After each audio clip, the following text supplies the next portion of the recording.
Consider the following code. Int count equals 0 and integer total equals 60. If total divided by count is greater than 3, we're going to execute some code. But what's going to happen when this Boolean is evaluated? Because total is 60, but count is 0, 60 divided by 0. A runtime error will occur. There is nothing incorrect about the syntax. However, division by 0 when count is equal to 0 is illegal in math.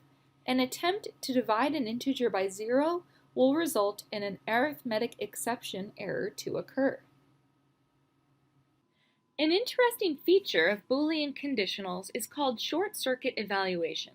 This is another way that some code might be skipped. When using the AND or operators, the right-hand side of the comparison will not be evaluated unless necessary. For example, when using the AND operator, both sides of the comparison have to be true. Therefore, if the statement on the left side is false, the computer will not evaluate the code on the right side. If we changed the previous code, we have count is not equal to 0 and total divided by count is greater than 3. Count is not equal to 0 is evaluated first. In this case, it's false.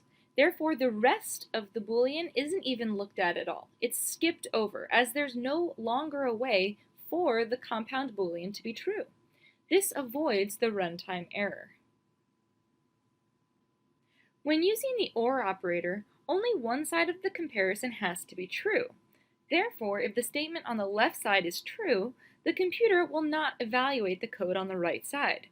In the code below, the computer evaluates the first statement, 2 is less than 3, sees that it's true, and then never bothers to check to see if 4 is less than 8. The code here will be executed because only one of the two conditions must be true to run. So since this is true, the computer skips the rest and just runs the code inside the curly braces. Where else might this come in handy? Well, sometimes the statements that are being executed do something. In this example, the variable I is incremented only if the statement is evaluated. So let's go through this line by line. In this case, the computer sees that the first condition is false.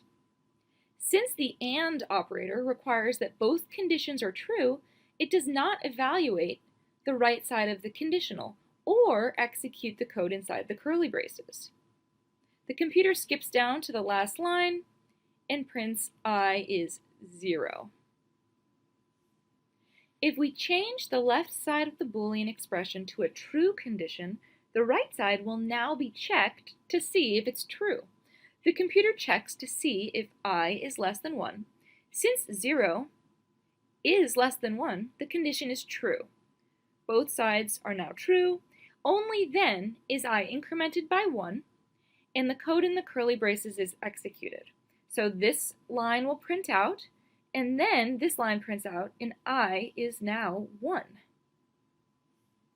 Recall, if we switch I++ to ++I, the program below will run differently.